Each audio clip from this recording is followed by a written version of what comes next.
mbokku téléspectateurs yi nuyu nañu leen di leen dalal ci seen émission Tam Tam sur la RTS2 waaye tamit ci suñuy plateforme digitale yi nga xamante ne mën ngeen ñu ci suivre saa su nekk tey nag mercredi dañuy ànd ak yéen ci décoration comme d'habitude di ci ànd ak Aïcha Touré nuyu naa la toute belle toute bien sapée. Comme je te disais, tu m'as sponsorisé. Tu penses? Oui, non mais je fais comme toi. On appelle ça le style. aywa kon nag tu es stylé. maa ngi lay fay Rogi di nuyu suñu invité yi di nuyu téléspectateur RTS2 di kontaan di fege ak yow ci plateau Tam Tam bu mercredi bi. tey nii nga indi daal. waaw yaru bi. ci dama neex. alors daf may yóbbu rek ci univers des jeunes nag xam nga ne moom xale yi la ñuy waxtaanee tey nag Aïcha indi sujet bu am solo comme d'habitude Aïcha Sarr nuyu naa la. maa ngi lay fay. namm naa la. maa la raw gëj naa la gis de. mercredi ba mercredi. waaw gis nga dama lay namm. maa lay raw Rougui yaa ngi ci jàmm. tey lu neex ci biir univers des jeunes. maa ngi nuyu ñi ma bokkal plateau di nuyu sama turandoo. Rougui tey yaa ngi ko wax sànq fas yéene waxtaanee li nga xam ne moom mooy benn association buy yëngu ci wàllu ndaw ñi donc di liggéey ak ñoom ci ay projets yu bari yu jëm ci wàllu éducation formation ak inclusion sociale professionnelle di ko jaarale ci ay activités yu bari. donc xam naa nag si kanam lay doon incha allah ak suñuy invité ñu mën cee gën a xuus incha allah. exactement ñu gën cee xuus waaye tamit littérature dinañ ci ànd ak Abdourahmane qui va nous rejoindre tout à l'heure sur le plateau waaye tamit loolu daf ñuy yóbbu rek ci ki nga xamante ne ni mooy Pape Samba Diagne nekk écrivain mais aussi inspecteur de l'éducation nationale monsieur Diagne maa ngi lay nuyu. maa ngi lay fay di kontaan ci dalal la ci plateau bi. maa ngi lay fay Rougui maa ngi nuyu sa chroniqueuse yi vous êtes hyper intéressante et sympa. Merci. J'ai passé un bon moment avec vous. C'est un plaisir d'être là. Merci beaucoup. Voilà. Alors ki ñu ciy toftal rek di Yaay Fatou Sarr moom tamit elle est responsable communication de Social Change Factory. mbégte laa am ci dalal la.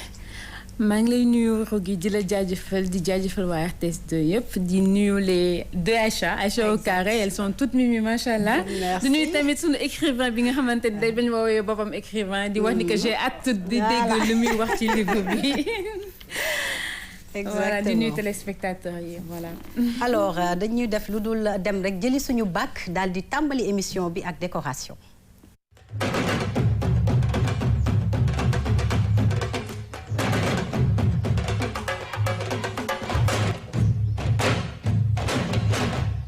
alors ba tey rek ñu nekk ci mur wala pan de mur wala façade wala sol nga ciy indi lu rafet lu am solo ndax dañ ne dëkkuwaay nag wax dëgg yàlla Aïcha dañ ko war a taaral. ndax nekkin bi neex dëkkuwaay. c'est quoi dañ koy taaral. duma la ko maison quoi waaw. du xam nga. waaw kay. comment tu wolof bi il y a des mercredis c'est très soft il y a des mercredis c'est très xóot donc damay laajte. tey nag ce sera très xóot je t'avertis. non mais y a pas de problème. mais lu ma xamul dama lay laaj nga wax ma ko. oui c'est ça Rougui exactement xam nga comme bi ñu commencé Tam Tam rubrique déco dañuy wax ne décoration dafa nekk loo xam ne day agir sur le mental c'est important d'avoir un bel environnement day nekk loo xam ne day indi gaieté dans la maison te ma dox jël sama caméraman ak waa RTS2 Sabassi Ndiaye et cetera te on est retourné voir Bichi Bassané ñu dem ma gis je te raconté ça commence. On est arrivé. On est arrivé chez elle. Et puis comme je suis très curieuse, man laaj ko ma ne ko bon quand même les carreaux en général on les voit au sol. oui wala ci waañ bi. wala ci salle de bain. exact. et mu ne ma non parce que dafa am lu ma doon liggéey sax benn client. mu des ma ne ba comme mur bi du ma ci def tableau du ma ci def bibliothèque du ma ci def dana dama ci def carreau. léegi man laaj ko lu tax mu ne ma ci élément bi nag mu expliquer ñu lu tax mu def ci carreau. kon dañuy dem xool ko daal di ci gën a gis suñu bopp dellusiwaat.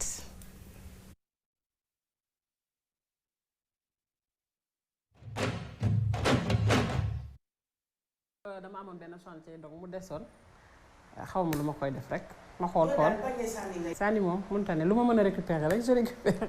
Très bien. alors déjà il faut comprendre que lii yëpp benn carreau la. du ay mosaïque comme nii non lii yëpp benn plaque la.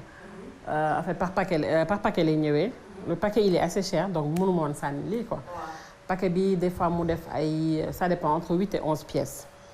alors lii dañ ko bon comme carreau la xam nga carreau ciment lay jël. alors ciment râpé lañ ko def ak sika. sika aussi benn en fait benn dérivé la rek mais bu am colle nga xam ne dafa c'est assez rapide boo koy coller au mur wa mën nañ ko utiliser aussi au sol. en général par exemple boo amee carreau ba pare nga bëgg a rénover sol bi sans pour autant décaper carreau yi mën nga utiliser sika day adhérer direct. en fait même def na fi même temps que le lait à peu près. 5 ans 5-4 ans peut-être que moom laa mujjee def mais waaw c'est dans cette tranche là quoi 5-4 ans. comme il y en avait que 5. Bon, je me suis dit... Bon, moi, quand je décore, en fait, ce que je regarde en premier, c'est comment homologuer. En fait, c'est-à-dire que... Comment ça s'appelle encore? Comment on dit ça? J'aime que ce soit centré. Et j'aime vraiment que ce exactement, mesurer exact. Les gars, bail côté, bail côté, belé. Donc, quand j'ai fait la différence, j'ai vu que mon index 5 mais on peut... Après, il faut voir la forme bingo et tegé. Et c'était que cette forme que j'avais trouvée. Soit mettre les deux en haut, les 3 en bas, ou bien mettre les 3 en haut, les 2 en bas. Donc, j'ai préféré que ce soit un dégradé. En fait, ça dépend de l'ambiance au salon. Ambiance pièce. Si, par exemple, il y a beaucoup de vert, ou il y a d'autres couleurs, tu peux mettre ici couleurs différentes que lisse. Si, par exemple, je veux que ce soit quelque chose de monochrome, voilà, je vais mettre des couleurs trop. Donc, je vais faire, par exemple, un cadre. Je vais faire des cadres blancs, avec des affaires gris, argenté, noir, voilà. Taupe. Même le taupe ira avec ça. Bion je conseille ñu bari ñu dem xol tutoriel ñi nga xam ne surtout elles sont passionnées de déco et de récupération parce que suñu ouvrier yi en fait ñu ci bari xamuñu yenn techniques yi mën nañ seen liggéey trop mais yenn techniques yu say boo leen waxee a priori dañ leen ne non li mënul nekk alors que yow xam nga cheminement bi peut-être que def bi mooy métti donc dañ dem YouTube di xool DIY tutoriel yi et comme je dis toujours récupération voilà.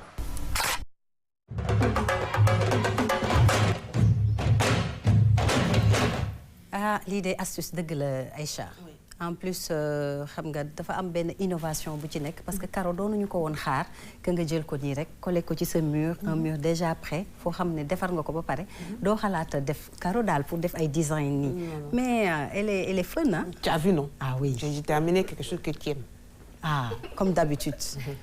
Parce que quand je suis rentrée. fu la neex ngay génn. Tamit quand même. C'est Aïcha. C'est moi. Ah oui. Oui. Non. léegi quinconce bi dama ko xool.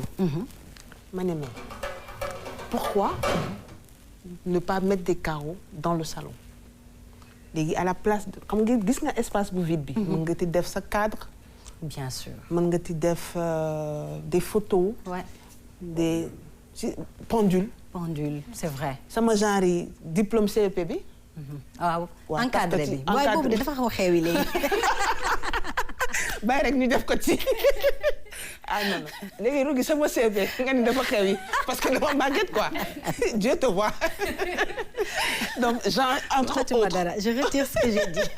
entre autres et quand j'ai vu ça dama ko laaj nag parce que xam nga c'est des astuces loolu moom c'est des astuces déco da nga am sa carreau bu dees wala nga sànni ko elle a dit Bichiba daf day conseil nit ñi récupération dafa baax ça fait faire des économies et en plus ça c'est très joli. C'est sûr. da ngay dem voilà mais pour coller carreau bi il faut que nga poncer mur bi ba pare. Ah d'accord. parce que pour que la colle soit adhérente. Exactement. Parce que même su fekkee colle bi c'est une colle qui est recommandée et cetera. Il faut que ce mur set. lan lay utiliser déjà comme colle. C'est de la colle pour colle bi sax ba nga ko utiliser ci suuf. Comme ci kaw waaye parce que maintenant c'est plus le ciment et le sable qu'on mélange comme avant. Très bien. Comment on appelle ça tabax bi dafa évoluer comment on dit chose même. waaw noonu la construction bi voilà. dafa évoluer. Donc on a remplacé quand même le ciment le sable l'eau par de la colle parce que bon c'est beaucoup plus propre. ba pare du jël espace. du voilà jël espace c'est moins fatigant. C'est moins fatigant. Yaay Fatou. Man j'ai été séduite par ce que Aïcha nous a montré affaire yi dafa rafet et effectivement man approche bañ yàq boobu noonu daf ciy baax parce que amaana ñun xëy na sax duñ ko soxla mais même bu dul ñun yaa am na ay maison d'accueil yoo xamante ni peut-être xale yi soxla nañu ñu égayee ko tey ñu am suñu ay ndesitu caro buñ ko naree sànni ñu yóbbu ko ci maison d'accueil yi daf ay séance de décoration xale yi jàng lu bees ba pare am ci mbégte ba pare am environnement bu top vraiment nickel quoi ñu lay jaajëfal ci élément bi nga indi non nice kay Aïcha Vani. Rougui. non Rougui tey dafa jël place yu Abdourahmane. xam naa ne mi ngi ñëw. non mais Rougui la décoration man mosuma ko gis personnellement je sais pas ndax mi ngi am ba léegi mi ngi am je veux dire. non c'est pas souvent que les gens le font en général dañuy jël benn kii assembler loo xam ne ça se ressemble enfin mettre ça sur un mur c'est la même couleur voilà carrelage comme mais lii décoration sur mur. et c'est dans le salon. c'est dans le salon. waaw parce que comme elle l'a dit souvent da ngay gis ñu koy def dans les toilettes dans la cuisine ak yooyu noonu mais pas très souvent dans le salon en plus ni ñu ko espacé dafa rafet et puis si c'est beau à voir te c'est pas commun mooy li ma wax sànq doo koy faral di gis len laa bëgg a xam Aïcha mooy est-ce que bu fekkee ni c'est une autre pièce autre que le salon est-ce que mën nga utiliser yeneen carreau wala dafa am type c'est-à-dire am na carreau yu mën a dem ci salle bi ak yoo xam ne bu desee mënul nekk ci salle bi en fait. alors man j'ai posé la question à Bichiba parce que moom dafa ne bloc la. c'est pas des carreaux cassés c'est un bloc de carreaux de 11. boo xam ne dañ ko assemblé ba pare. maintenant su fekkee am nga dextérité bi wala patience bi carreau cassé su desee mën nga ko def ay mosaïque. sur le mur de la chambre ou le mur de la cuisine ça dépend. mais je pense que décoration bi c'est une décoration qui se laisse aller quoi. qui est très digeste. voilà un mur blanc ou un mur de couleur tu mets des carreaux noirs ou sur un mur jaune tu mets des carreaux bleus enfin je dis tu te laisses aller quoi. voilà allez foog mu ànd couleur mur bi. fond bi foog mu ànd tuuti ak. carreau yi pour ne pas que ce soit pour que ça agresse voilà. nu mu la neexee rek xanaa nga koy tegee. c'est ça alors absolument. Pape Samba. waaw Rougui mais c'est excellent li mu ñu wan léegi comme ni mu ko waxee en fait dafay permettre tout un chacun nga décorer ce salon ci sa goût bopp. exactement. et la difficulté c'était avant. plusieurs carreaux nga doon jël dajale ko pour avoir cette mosaïque. ah oui c'est ça. régler na ce problème. maintenant noo koy installer quelle couleur tu prends quelle figure ngay def. exactement. ça vient de l'intérieur ku ne ak li ngay yëg. et puis le plus important ici pour moi c'est que ça se fait sans trop salir. c'est ça. surtout. c'est assez pratique. Surtout. N'importe qui papa maman bu ñu toogee jël seen tenue benn matinée mu nekk une sorte de récréation. mën nañu ko installer et puis bon c'est hyper intéressant et pratique. et c'est à notre guise. on peut le faire. c'est une question de goût en fait. de goût ak fu la neex. espace familial. dans un coin du jardin wala ci balcon bi sax peut-être. même si c'est l'aire de jeu des enfants nga def ko fa. woo leen à titre récréatif. voilà dajale sa njaboot ngeen def ko man dinaa ko def je vais reprendre ça. man dama koy reprendre. en tout cas c'est quelque chose que je conseille aux parents aux personnes qui aiment la décoration ba pare c'est original ça sort de l'ordinaire. exactement da ngay dugg salle tu vois des carreaux en quinconce et puis tu peux mettre beaucoup d'autres choses dedans. ça sort de l'ordinaire et c'est à faire en famille. exactement ça sort de l'ordinaire et c'est à faire en famille. jéem leen ko ci seen kër ngeen dajale seen njaboot gaa vacances yi jeex na mais les week-ends sont là dajale njaboot gi initier leen ça leur fait daf li tax ñu tàggat seen yaram sax ñu am benn voilà xale yi ñu yëngatu tuuti bàyyi tablettes yi bàyyi téléphones yi exactement c'est des activités manuelles et c'est très très très bien et c'est très recommandé aussi. merci à Bichiba c'est magnifique et à toi aussi Aïcha. merci. alors dañuy dem jëli suñu bàkk ñëw attaquer ak univers des jeunes.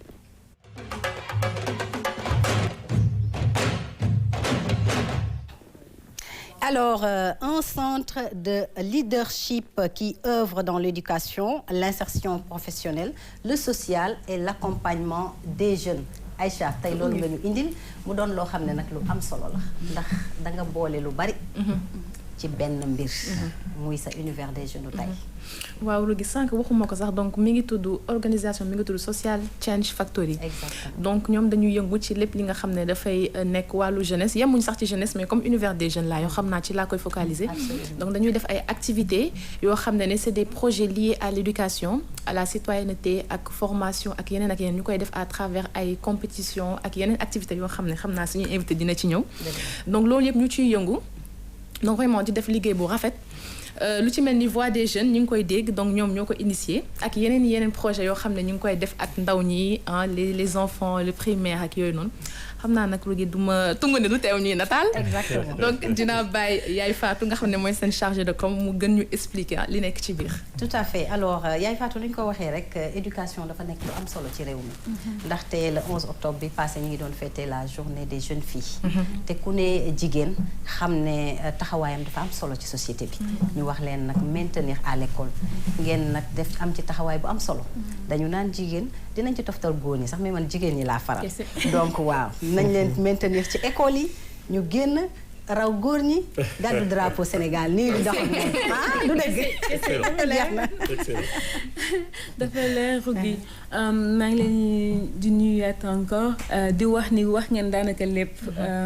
Heureusement qu'elle l'a dit parce que bu ko waxutoon sax man dinaa ko cam langal on parle de jeunes ndax ñun biir STF dañu am ay programme maintenant ci biir programme yi am na ci yoo xamante ni jigéen ñi ñoo ko moom am yoo xamante ni les personnes qui sont en situation de handicap ñoo ko moom am yoo xamante ni ndaw yi ñoo ko moom programme boobu la ñuy woowee yeewu te ci biir programme boobu ñuy woowee yeewu dañuy fexe tout le temps jeunes filles yi di ci am seen wàll dañuy fexe tout le temps ñu équilibrer mbir yi ndax projet bu nekk ak li nga xamante ni moom la war a def boo seetluwee dañuy liggéey lu bëri ci lépp lu jëm ci éducation ndax dañuy liggéey ak école primaire yi nga xamante ni ñoo nekk partout au Sénégal di permettre xale yi ñu développer seen ay connaissances waaye du ñu yem ci permettre la ñu développer seen ay compétences parce que li ñuy wax suivi dafa am solo loolu moo tax ba bu ñu développer ay projet fexe xale yi jàng lu bees ba noppi dañuy créer ay concours yooyu ñuy créer nag mooy tax après xale yi ñuy nattante seen biir école yi di nattante seen biir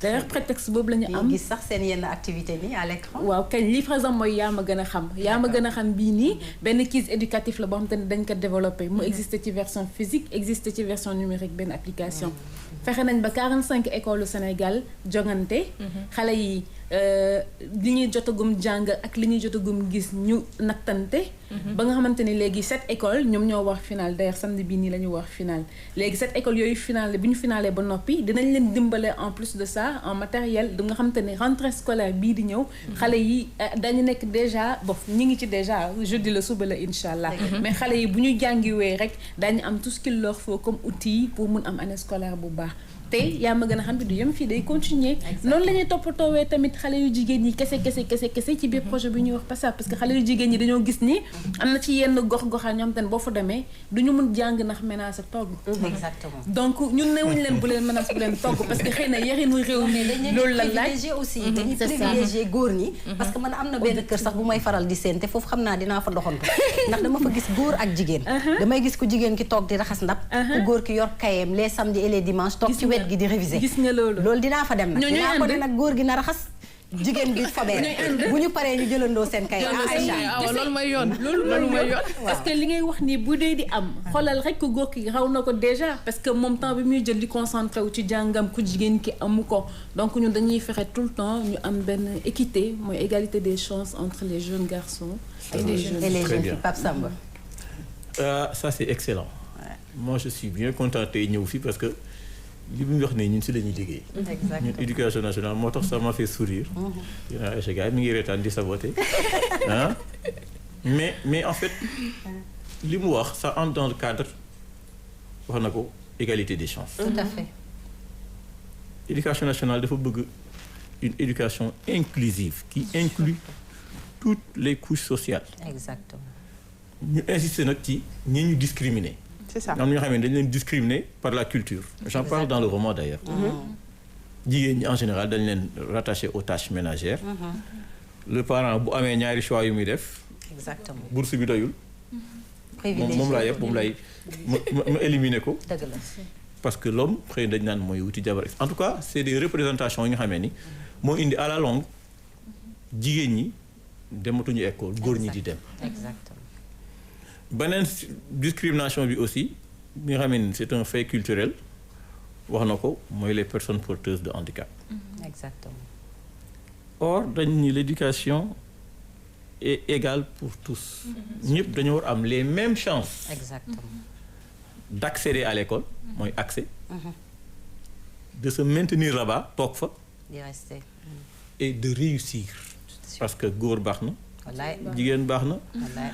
te le porteur de handicap am na ñu ñoo organiser aménager l'espace scolaire. l'emploi du temps. aménagement pédagogique. il a les mêmes chances de réussite que n'importe qui. Sinon boo ko bàyyee noonu da nga koy laisser en rade. il pourra pas s'en sortir. Ah, c'est sûr. Donc le rôle de l'État c'est de gérer cette égalité des chances là en rapport avec les partenaires. Donc li mu wax ni vraiment c'est moi ça entre en droite ligne ak li ñoo liggéey ñun au Sénégal mooy sunu souci numéro 1 notre première préoccupation. Mais nag attention aujourd'hui jigéen ñi léegi ñu ngi commencé rek. Exactement. ñu ngi jóg benn góor. alors Yaye Fatou li ma la bëggoon laaj mooy en termes d'éducation ak jeunesse est-ce que am ngeen ay programme wala ay activités yoo xam ne da ngeen koy def ngir ñu trouver ay solutions ci ay thématiques en rapport avec la jeunesse le chômage ak yu demee noonu. waaw am nañu ko d'ailleurs c'est à travers ces activités dañu demee ba nga xamante ne on a pu atteindre au moins 17 000 jeunes à travers les médias que ça soit les médias traditionnels comme médias numériques. Nous avons eu au moins 100 000 jeunes formés et puis nous sommes dans 18 pays. Je peux citer le Sénégal naturellement, ñi ngi Gambie, Côte d'Ivoire, Tchad, Burkina entre autres. Donc ñun loolu li ñu ko may mooy dañu am ay projets yu bëri bëgguma fi nekk def promotion balaa waa service commercial di ma dóor. Donc du coup mën naa wax par exemple Soyons Solution mi nga xamante ni avant moom moo tuddoon Voix des jeunes. te boo demee Côte d'Ivoire benn tey Voix des jeunes la ñuy wax nga dem Gambie ñuy wax Voice of the Youth. Sénégal fii ñuy wax Soyons Solution.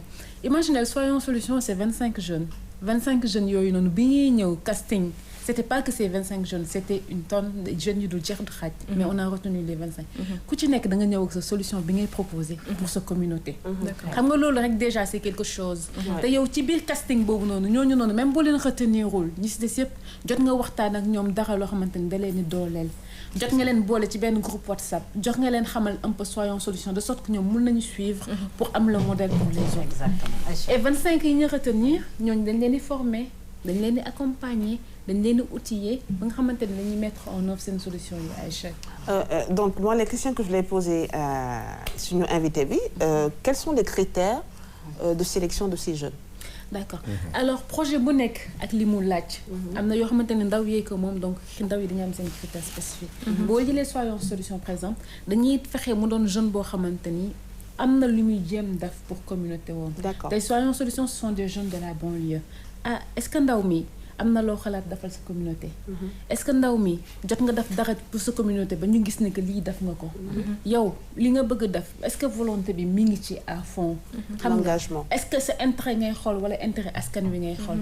bu ñu waxee loolu yëpp ba pare ñu lancer appel yi ci médias yi de bouche à oreille ñu candidater ay jury nag ñooy toog ñun duñ ci ñëw parce que buñ ci ñëw ñu ne dañoo fa.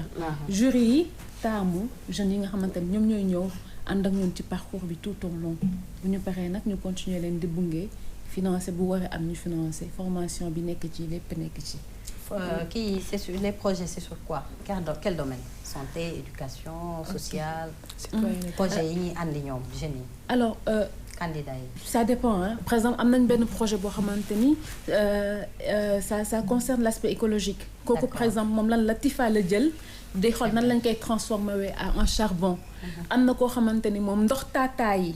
lay la jël ñuy xool nan lañ koy transformer en électricité. am na ñoo xamante ni xale yi nga xam ne amuñu kayitu juddu. ñoom dañuy lijjantiwee ni ñuy amee kayitu juddu ci biir banlieue bi. donc façon projet yëpp ngay gis. façon projet moo tax ba ñun dañuy insister toujours ci accompagnement bi formation bi suivi bi te tey permettez-moi de le dire.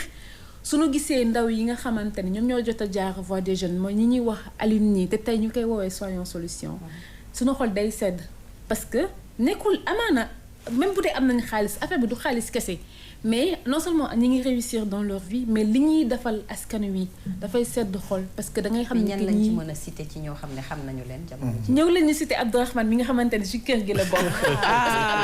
Il cachait bien son jeu lui ah. moom coach la woon autant parce que xale yi dañ leen di booleeg ay coach mooy comme tey nga jëloon benn Rougui bi nga xamante ni présentatrice la ñu jël xale boo xamante ni am na programme dans tout ce qui est média ñu def Rougui coach am Abdourahmane lu mel noonu la woon waaye Abdourahmane tey boo leen ko woon ci plateau bi mën na la wax ko mel ni Siga mën na la wax ko mel ni Cheikh Ahmed Tidiane Diouf mi nga xamante ni tey Cheikh Ahmed Tidiane Diouf mooy sunu chef de programme à Social Change Factory. Très bien. C'est un des premiers participants au projet Voix des jeunes et aujourd'hui c'est une des têtes pensantes de SCF Social Change Factory.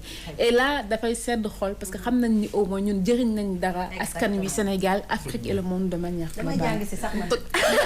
Yaay Fatou donc en fait problématique yi su ma la déggee donc c'est plus en rapport ak seeni communauté c'est-à-dire jeune bi fi mu nekk moo xam ci goxam wala ci association bi mu nekk wala ci li muy yëngu day xool li nga xam ne moo fa nekk problème nekk benn problématique ci loolu lay xool benn solution mën ko proposer. Voilà donc bu équipe yi gagné wala yu demee noonu solution bi mu proposé moom lay jël moom la ñuy mettre en exergue moom la ñuy mettre en pratique. Oui alors le truc c'est que même boo gagnewul sax parce que ñun tout au long parce que c'est un projet qui dure une année. Tout au long de l'année solution yi ñu tànn yëpp. dañ leen di mettre en œuvre c'est-à-dire. yëpp la ñuy mettre en œuvre. Après nag. selon nga gagné nga nekk deuxième nga nekk troisième yow accompagnement bi mën na différent parce que nag ñu nit ay ndaw lañ di liggéeyal ndaw yi donc du yomb toujours ci ñun yaakaaruñ ko lu dul ci làmbaatu financement yi ak peut-être essayer de développer un modèle économique autonome donc ñu ne tamit li ñu àttan la ñuy bëgg def parce que duñu bëgg diggee loo xamante ni mënuñ ko mais ndaw yëpp dañ leen di bungeendoo dès lors que sélectionné nañ leen ñoom ñëpp la ñuy àndandoo di bungeendoo mais dina ci am benn wala ñaar boo xamante ni nag moom mooy ëpp chance parce que amaana jury yi nga xamante ni fu nekk la ñuy jógee ñoom la ñuy jox ndam ni d'accord très bien alors Aïcha looy yokk rek waaw Rougui man de en tout cas moi je trouve que c'est vraiment man li ma ko en fait li ma ci gën a neex mooy le fait que ñuy trouver ay solutions ci yenn problématiques par rapport à la jeunesse te it ñuy permettre ñëpp c'est-à-dire ku ci nekk am ci sa chance du rek ki nga xam ne ni moom la jury bi gis ne moo gën a peut-être méritant wala moo gën a pertinent donc ngay gis ñëpp la ñuy jël boole leen ku ci nekk ñu jël sa solution mettre ko en pratique te loolu dafay tax rek Rougui ñu gën a defar li nga xam ne moom mooy problème jeunesse bi gën ko parfaire ki demee noonu donc di ko remercier moom di ko wax ni vraiment liggéey bi rafet na di leen encourager di leen wax itam xanaa beneen yoonte incha allah dinaa ko invité waat ñu waxaat parce que moom du jeunesse kese donc day liggéey ci wàllu yeneen ak yeneen affaire vulnérabilité des personnes ak yooyu noonu dinaa ko invité waat incha allah ci yeneen domaine lay ci yeneen domaine incha allah lay doon kontaan ci sa teewaay explication yi leer na taxawaay bi am na solo te xam naa ne les jeunes filles moom ñi ngi ci génn bu baax di ci gis seen bopp bu baax n'est-ce pas? Oui bu baax a baax c'est des battantes non dafa leer et voilà sans discrimination mais oui di leen remercier Yaay Fatou bu baax teewaay bi amoon na solo di la bàyyi rek nga tàggatoo. waaw di leen remercier Rougui di remercier waa plateau bi ak téléspectateurs yi di wax jigéen ñi muy ñu ndaw ñi ak ñu mag ñi parce que par exemple ñun on est avec les expertes sénégalaises yi nga xamante ni ce genre gi la ñuy dooleel ñu am visibilité donc di leen wax ni rek nañu jàpp tawoo bàyyi xëy na du yomb mais li ñuy wax la légende du petit colibri ñun loolu la ñuy tegte waxee sunu bopp léebalee sunu bopp picc bi nga xamante ni forêt bi da doon tàkk ñëpp toog di seetaan moom mu dem di tibb par pepp di ñëw di sotti di tibb par pepp di ñëw di sotti ba tatu bi ne ko waaye yow li ngay def nii yaa gën a xamante ne amul benn njëriñ sa pepp ndox mi daa mun fay safara si mu ne leen xam naa loolu waaye damay def li nga xamante ne mooy sama wàll loolu moo tax après animaux forêt bi yëpp ñëw di def seen wàll kon ndaw yi ñu nañu àndandoo def noonu rek exactement di leen jaajëfal et le message est très très très fort noonu la ñuy def rek dem jëli suñu bàkk dellu si waat dugg nag ci littérature ak Abdourahmane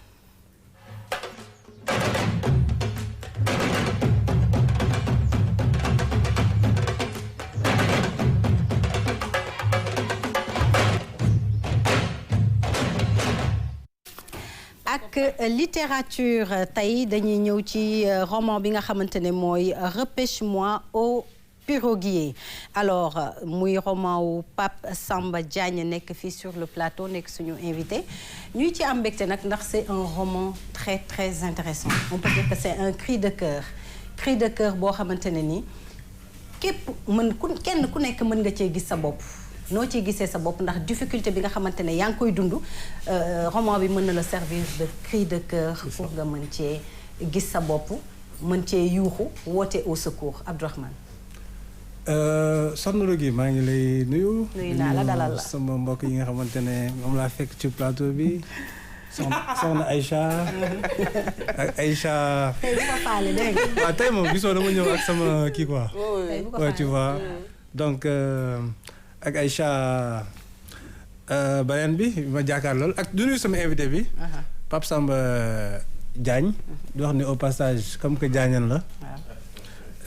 donc bureau moo ko dalal ñu ndànkeen bi alors le livre s'appelle donc Repêche-moi ô piroguier alors mu doon benn genre cri mais yow wax nga nga cri du cœur wala cri de cœur mais est-ce que ce n'est pas li ma bëgg a laaj mooy est-ce que ce n'est pas est-ce que jooyu xol la comme on dit wala fipp la wala jooyu fipp wala woote la pour wàllu le titre d'abord. exactement. Merci. C'est vrai que question bi ñu koy posé nañ waaw. mais dama koy taxañ rek ni yëpp la. ñett yëpp la. En tout cas ça part de l'idée que Sénégal mooy gaal gi. dëgg la. donc ñun ñëpp. D'accord. ñu ngi ci biir. ñu ngi ci biir gaal gi. mais gaal gi. ñu ngi ci géej gi di dem mais dafa soxla. ku koy orienté. exactement. moo yor raam bi. ma tuddee que piroguier bi. donc le piroguier mooy kilifa gi. ki nga xamee ni ñun ñëpp dañ ko war ñaanal. mu ànd ak xel ak sago ak jàmm. lépp lu mu sumb muy lu ñu jëmale kanam. exactement. yóbbu ñu ba fi ñu bëgg a yegg. ba fi ñu bëgg yegg. mooy avancer. ce piroguier là. c'est le chef de l'État. tout à fait. au premier chef. exact. mais suñ ko yemalee ci chef de l'État au premier chef. dañuy réducteur dañuy juum. parce que le chef de l'État nekkul fu nekk. dëgg la. dafa délégué ay responsabilités. par exemple agriculture daf ko délégué dafa wut ministre jox ko. ñàngum xale yi moo bokk man dafa wutal ministre mu délégué ko. dëgg la. ñooñu bu ñu génnee ci mbirum chef d'État ñooñu ku su ne si ñoom ci biir gaal gi piroguier nga ci am nga ci responsabilité. exactement. am na lu ñu la dénk benn pàcc si réew mi bu ñu la dénk boo xamee ni war nga si góorgóorlu. war ko doxal bu baax. war ko doxal. bu ñu continuer aussi ñooñu di délégué ba sa suuf ba sa chef de quartier ba. dëgg la. mais fi ñu toll nii aussi Sénégal dafa dugg ci décentralisation. tout à fait. donc le pouvoir n'est plus central. C'est ça. ñu naan chaque fois c'est le chef de l'État. non c'est le ministre non. c'est le gouverneur non. ñun population yi dañu jël sunu ay mutukaay woote. fal sunu ay ñu doy. wallaay. ñooñu ci gaal gi mën nañ leen jox statut piroguier aussi ci seen gox. C'est ça. exactement. waruñu seetaan waruñu nelaw. parce que dañ leen jox budget. boo xamee ne niveau central la jógee. wàcc. ak boo xamee ne dañ koy jël ci ay taxe ak patente. te suñu xaalis la. dëgg la. mais ça encore c'est l'état vertical. ou l'état horizontal. mais boo déggee ci ni ma nga expliqué keroog. ñun ñëpp boo ko xoolee ay piroguier la. exactement. même le père de famille. le père de famille. fi ñu toog ci plateau bi nii Rougui. mooy piroguier bi. piroguière. mooy piroguière bi boobu. Ça existe ça? J'ai jamais vu ça. Ah. Non, si, mais ça existe. am naa piroguier piroguier là seulement. Mais quand tu vois dans Jaww les bu rëy laa boo demee ci dëkk séeréer yi. ay jigéen Oui, bien ñooy sûr. dawal gaal gi. ñoo yor pirogue et cetera donc mënoon na nekk repêche-moi aussi au piroguière. au piroguière. D'accord mais nga ci raconter histoire aussi de lutte. l'histoire de El Baïdi. absolument. nekk dans un village boo xamante ne yaa ngi ko tuddee ñàkk ñàkk lool. ñàkk lool mooy pour suñu mbokk ñi nga xamante ne dégguñu wolof mooy lan mooy dénuement total. koo xam ne amul dara. mu doon aussi un roman sur la lutte pour la survie. Pour la survie, mais également un exemple de solidarité dans la communauté fi nga ko déglu ñàkk lool. mais ma ñëw ci tur yi nga choisir El Baïdy d'abord le personnage ça veut dire quoi? C'est un nom qui n'est pas familier. Pourquoi village nga tudd leen ñàkk lool? Pourquoi ce choix des noms là? Question pertinente. xam nga El Baïdy. boo liiree ci biir mi ngi tudd El Baïdy Moussé. Mabey Konaté. bi fi ñàkk lool. Ça c'est je fais référence à. ñun ñëpp am nañu dàkkental. Très bien. te ku si ne si ñun Sénégal. Exactement. dañ lay tagg ci sa maam. mu am lu mu def ci yow. c'est la culture. que je mets en avant. D'accord. mais ci biir culture boobu bi nga xamee ne mooy tax. nga xam ni yow lii war nga ko def lii waroo ko def. Exactement. ñun ñëpp loolu moo ñu téye fii. ñu def attention. nga xam ne am na loo jom. nga xam ne am na loo jom. c'est important xam sa bopp surtout dans l'éducation des jeunes waaw. ci biir loolu nag Sénégal dafa am beneen lu fi am mooy surnom. ñun ñëpp fii. am nañu surnom. c'est affectueux. c'est sympathique. ma jox ko surnom El Baïdy fi. D'accord. c'est pour mettre en valeur deux choses qui ne sont pas contradictoires. mais le trait de caractère maanaam personnage bi nga koy forger est-ce que dafa am quelqu'un en particulier parce que c'est un homme qui malgré tout dafay incarner une certaine dignité quoi. Est-ce que dafa am ku la inspiré ci personnage bi est-ce que derrière lui maanaam ci personnage bi est-ce que dafa am message boobu bëgg a transmettre aussi à tes lecteurs. le message moo di que. ñun Sénégal. dañu am une tradition. xam nga boo seetloo Sénégal fi mu toll fi àddina bi toll. dañu am chance bu rëy Rudy. le monde dafa instable. Tout à fait. Il y a des problèmes de violence identitaire. Exactement. Dans les grandes démocraties nag nit ñaa ngi xeex a xuloo. race religion. couleur de peau ethnie. Exactement. Sénégal seen chance mooy yooyu dafa am benn multiculturalisme benn mélange boo xamee ni. ñun ñëpp ay métis lañu fii. Exactement. amul kenn fi ñun koo xamee ni mën nga mën ni séeréer la à 100%. tukulóor à 100%. naar à 100%. Exactement. et donc je veux insister sur ça pour ñu préserver une richesse bi nga xamee ni seetlu wuñ ko. àdduna bi mi ngi tàkk. mais ñun fii au Sénégal mooy ci village yu ñàkk lool boobu di symboliser tout le Sénégal. boo seetloo bon il y a El Baïdy avec sa famille. mais boo seetloo il y a des Toucouleurs. des Sérères. des Joola. il y a même une problématique d'intégration africaine bu ci dugg. parce que Sénégal dëkku ñëpp la. te ku fi ñëw nekk ci jàmm. il y a un certain Jo le coiffeur. moom fu mu jógee c'est un Zaïrois qui est né en Côte d'Ivoire et qui vit au Sénégal. Exactement. mooy comme. Aïcha Touré. comme Aïcha mais voilà c'est une Saint-Louisienne qui est rentrée. Excellent. il y a des Libano-Syriens. ñi nga xam ne ils ont fui. problème mu juif yi. ça fait plus de 50 ans ñu ngi ci village bi. dëgg la. c'est le pays de la Teranga. voilà ba takk fi jabar. wala ko wax. dafa am solo. effectivement. et il y a les mariages interethniques. le cousinage à plaisanterie. ça renforce les liens. justement ñun fi mu ne nii. on vient de se connaître man maa ngeen doog a gis mais j'ai envie de dîner avec vous. c'est important. ba pare nag nga ñëw teg si nag. sa sant neex lool. sa sant neex lool. de la discrimination. vous avez vu ça. c'est ce qui manque à certains pays à beaucoup de pays. boo dégloo en Occident. problématique gu intégration. ñu naan ay xénophobie dañu bañ nit. ñu naan dañu bañ étranger yi. ñun Sénégal yàlla dimbali nañu. wallaay xamuñu ko. les étrangers sont bien ici. exactement. et nous sommes dans une sorte de métissage culturel. ak sëy yi. tout à fait. bi nga xamee ne on a aucun souci. wallaay. maintenant dans le roman. tout ce qui pose problème. et qui doit être combattu. je le fais dire à El Baïdy. moom moo koy wax. D'accord, justement, Un peu comme le je vais messager. rebondir là-dessus. Qu'est-ce qui vous a inspiré à écrire un roman qui parle de tout ça, c'est-à-dire de cette multiculturalité, la paix, xam nga jàmm sant bi, le cousinage, etc. Absolument. Bon, ce qui m'a inspiré, c'est que dama ko dund. D'accord. Dama ko dund gis ni c'est une richesse extraordinaire. Enfin, j'ai dit dans le roman, j'ai dit à ñàkk lool où il y a rien, où il fait si bien vivre pauvre. Parce que je corrèle. ñàkk lool bi ak bonheur bi fi am malgré tout. ci bonheur bi yaa ngi koy tudd Abdourahmane mi ngi jóge ci solidarité bi. brassage bi. ak nag des valeurs. Tout à fait. qui sont en perdition en ce moment. Et qu'il faut reconvoquer. moo di lan moo di jom. ngor. fulla. fayda. muñ. sutura. surtout.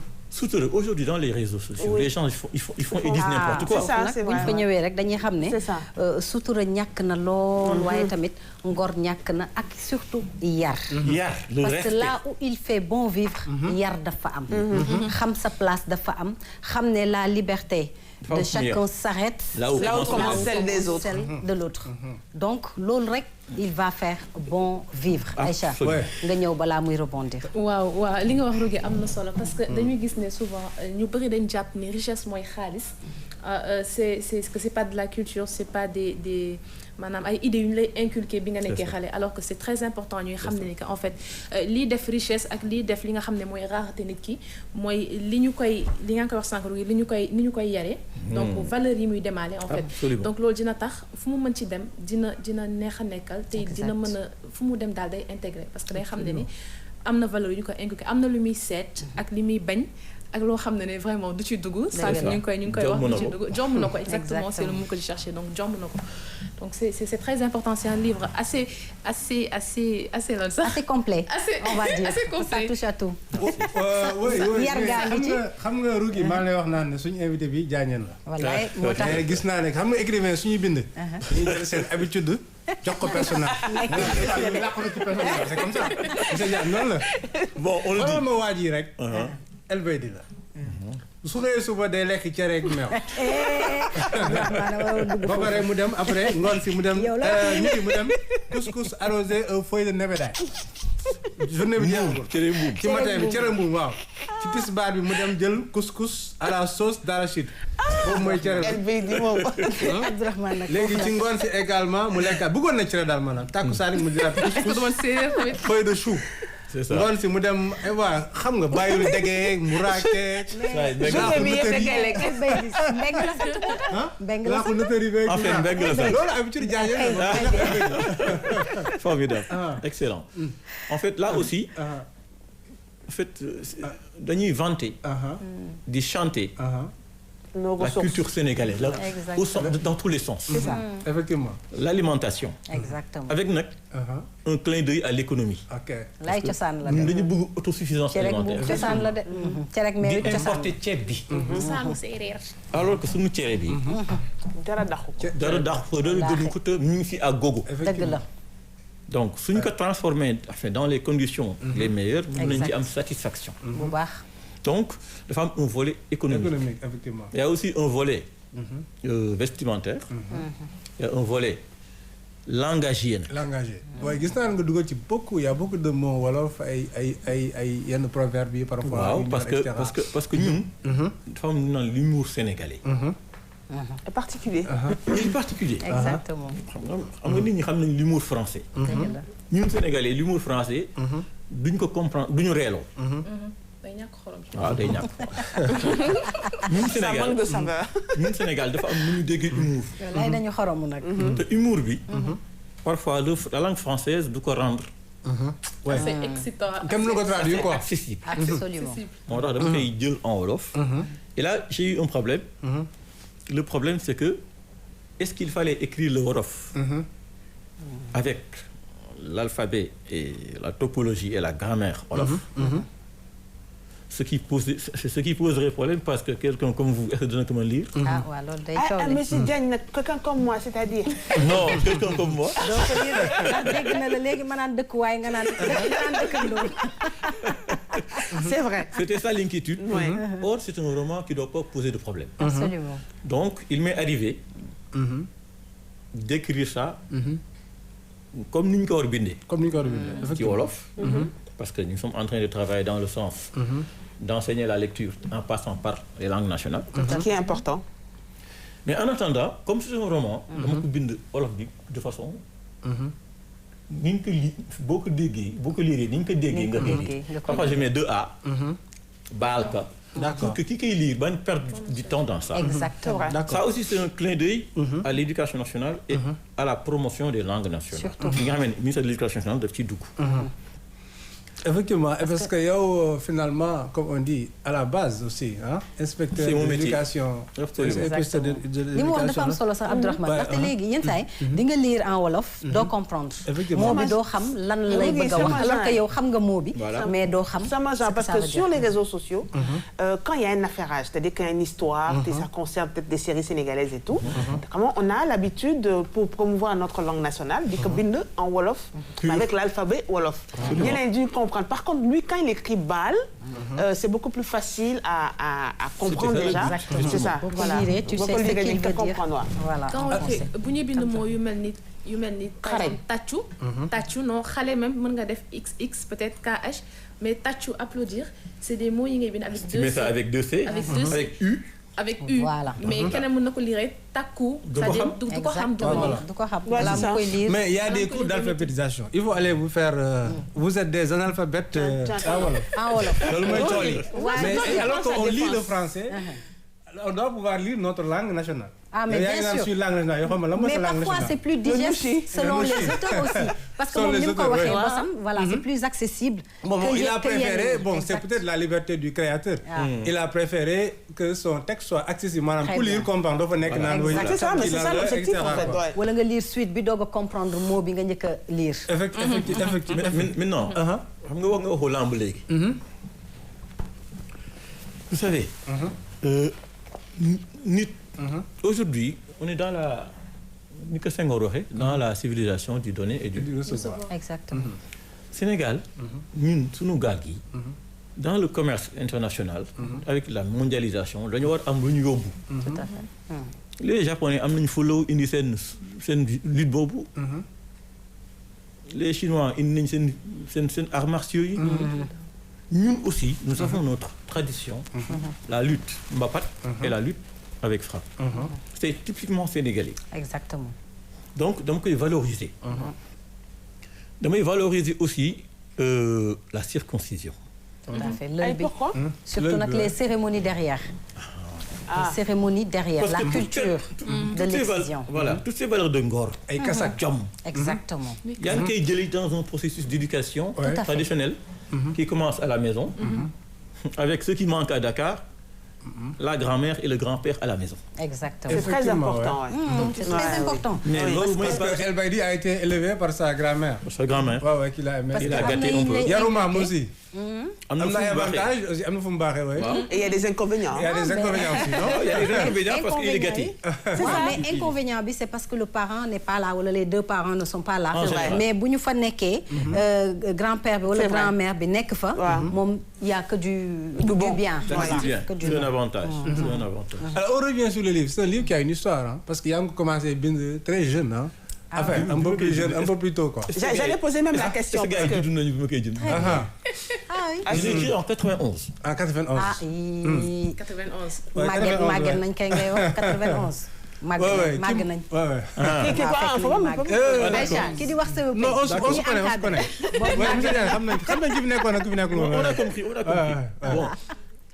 En fait, je l'ai écrit comme ça parce que nag ñun suñu génération. En fait, on faisait que lire. Absolument. Ça c'est Pour vrai. regarder le journal et faire un Exactement. On résumé. faisait que lire. Ouais. Parce que déjà Internet lisait développé beaucoup. wu loon. Les télévisions, tout le monde ne l'avait pas. Il n'y avait pas toutes ces chaînes-là de Canal, etc. Surtout. Donc, lire ngay def. C'est pour ça qu'on est tous myopes d'ailleurs. Ah, oui. Justement. Moi, je me souviens. On lisait beaucoup. On ramassait même des bouts de papier dans la rue pour lire. Le Journal, défi, lépp ngay lire. le défi moo doon lire un livre, un roman africain boo liirul. Donc ay Olim Bellikenum, ay Ferdinand Oyono, L'étrange destin de Wangra. Wangrin. Tout ce qui Yooyu te da nga tord koy sur la lire di main. ko liiraat. Sans parler nag des journaux. romans Des œuvres scolaires aussi. occidentaux, ñoom Balzac. Jean de La Fontaine. Hugo, Zola, tout ça, Zola, voilà. Hugo, Alexandre Dumas. Zola. Voltaire. Yooyu boo leen lire Voltaire. Après da ngay apprendre la langue française. Exactement. Par la pratique. Ok. Et même une autre Parce que culture lecture générale. mooy jàng les langues françaises. C'est ça. Exactement. Il y a des figures de style que j'emploie. Ouais. C'est par mes lectures que je les ai acquises. Effectivement. Mënuma la wax lu muy signifier en grammaire étudiée. Effectivement. Mais de façon intuitive, Exactement. par la pratique.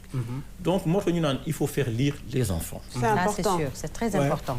Qui doit faire lire les enfants? Les parents? Ou les inspecteur grands-parents. d'éducation aussi. Oui. Est-ce que l'école aussi donne le goût de la lecture actuellement? Vous savez, l'école donne le goût de la lecture aux enfants. Parce que léegi nous essayons de faire acquérir des connaissances à travers la lecture. Toutes les acquisitions en français, grammaire yëpp, c'est à partir d'un texte. Ok. On lui dit lecture pour tous. Simplement, vous savez, aujourd'hui, contrairement à ce que les gens pensent, Rogué, Oui. les jeunes lisent plus qu'avant. Ah bon? Sur les réseaux sociaux. Ah, Mais ils lisent quoi? Qu'est-ce qu'ils lisent? et des postes. Et à quelle fin? À quelle fin? Exactement, c'est la Ok. bonne question. Mais ils passent plus de temps Ouais, à ils passent plus de parcourir temps, ouais. des écrits Ça, Ouais. c'est vrai. que... Qui Mais n'apporte qu'est-ce qu'ils qu'il ne- lisent? Ouais, qu'est-ce que Des ça écrits qui ne sont pas bien écrits. Ils sont pas bien écrits. Ouais. Abdourahmane. Voilà. C'est le but qui a changé. pare nañu, Ouais. on C'est l'orientation qui a changé. C'est l'orientation. Maintenant, les gens, ils lisent pour le plaisir. Exactement. Or, vous direz que vous devez lire aussi pour apprendre la langue. Ouais. dëgg la. Ça a changé. D'accord. te li nga daan lire tamit da lay yokk vocabulaire. ñu tàggatoo Abdourahmane. Oui, mais ma question, ce n'est pas pour M. Diagne, c'est pour vous. Village bi ñàkk lool la tudd. ñàkk lool waaw. D'après toi, Aïcha, quelqu'un qui habite à ñàkk lool, ku dëkk ñàkk lool, lu ñu ko woowee? Ne regarde pas. ñàkk loolu. ñàkk lool yi. Non, il le fait exprès. Il le fait exprès Yow que loolu ñàkk la lool. xanaa ñàkk lool J'ai eu un waaw. problème avec ñàkk ça. lool wax. Waaw. Yow noo ko tuddee yow noo ko Bon, tuddee? moi, je quitte le champ lexical. Kundool, quoi. Kundool, Ku njëkk ñàkk kundool. lool mooy kundool. Absolument. Kundoo la. Moi, j'ai trouvé ñàkk loole. ñàkk loole. Je voulais garder le mystère. ñàkk lool waaw. Kon je suis prêt. J'ai cherché ñàkk loole. ñàkk loolees. Et en fait, c'est tous les villages africains, mondiaux, où il y a la pauvreté. Exactement. Mais simplement, Ouais. l'esprit et la philosophie de ce roman, c'est que, il faut se battre Il faut se battre, ouais. Absolument. pour aller de l'avant. Deux, ñàkk taxul goreti. Voilà, c'est Exactement. ça. Quand vous prenez les pirogues pour aller, En Europe. quand vous volez, quand vous faites des choses, c'est parce que ñàkkuloo loolu de suñu culture. Que les gens Exactement. reviennent à de meilleurs sentiments. Exactement. ñu Oui, bàyyi la Rougui dama bëggoon terminer ak donc rappeler livre bi repêchement au piroguier mais également comme chaque fois dañu bëgg a présenter ay livres yoo xamante ne bon un livre qui va intéresser Aïcha apprendre à devenir riche grâce au marché financier. C'est un livre de Abdourahmane tàggatool pare alors nañu. calèche d'une demoiselle Tabara Dieng moo ko bind. Alors, donc c'est éducation son financière et nouvel ouvrage investissement peut-être en que nañu am bourse en temps Afrique. invité ko et puis le livre d'un grand monsieur de l'enseignement supérieur monsieur Baïdalaï Kane. Calèche nga xamante ne nekkoon na fi demoiselle. recteur Oui. université voilà nekkoon na fi université Thiès ak université Saint-Louis. mu bind Excellent. ouais, voilà Rouge Mélodie. J'espère qu'on aura l'honneur de l'accueillir aussi sur le plateau. Exactement. Voilà. Et quelques Ce sera sorties. avec plaisir. Alors, de Alors- rappeler également le livre volumineux, passionné et passionnant de notre cher invité, qui vient de Saint-Louis, hein, De Saint-Louis. ce matin. D'accord. Absolument. Spécialement pour venir. Absolument. Du nuit à Saint-Louisien. Repêche-moi au Au piroguier. piroguier. Un roman plein de sens. Oui, ça c'est pour la présentatrice. Repêche-moi au piroguier. Repêche-nous. Repêche-nous, Rougui. Alors, Abdourahmane tàggatoo na Aïcha tàggatoo. Oui, alors maa ngi remercier émission bi neexoon na trop comme chaque mercredi maa ngi remercier suñu invité yi remercier téléspectateurs yi di leen remercier yéen bi ma bokkaloon plateau di leen di jox dig daje vendredi pour un autre tam-tam dans Affairage. Tam-tam. Merci beaucoup Aïcha. Merci Rougui, merci sama turando, merci Pape Samba. Merci également Abdourahmane di remercier mbokku téléspectateurs yi ñu doon seetaan di leen jox dig daje mercredi prochain dans Univers des jeunes inchallah. Merci Abdourahmane. Pape Samba yaa ngi may yóbbaale sax ci Abdourahmane. Voilà, donc kontaan naa. J'ai passé vraiment d'excellents moments avec vous. Merci. Ambiance bi c'est On va dire en France après. c'est ça. C'est Aïcha qui invite. voilà, pour une fois. Absolument. Et vraiment, ça a été un très grand plaisir. C'est partagé, c'est partagé. Alors, di rappeler rek ne yaa ngi nekk inspecteur de l'éducation nationale. Ça reflète dans le livre parce que c'est plein de sens, c'est plein de valeurs. Alors, Pape Samba Diagne lañ fi dalaloon tey mu nekk en plus écrivain. Di leen jaajëfal yéen i tamit di leen wax ne rek mën ngeen wéyal di suivre suñuy programme ginnaaw tam-tam bi. Di leen jox rendez-vous demain à 21h sur la même chaîne. N'oubliez pas de nous suivre également sur nos plateformes digitales. Merci beaucoup et bonsoir.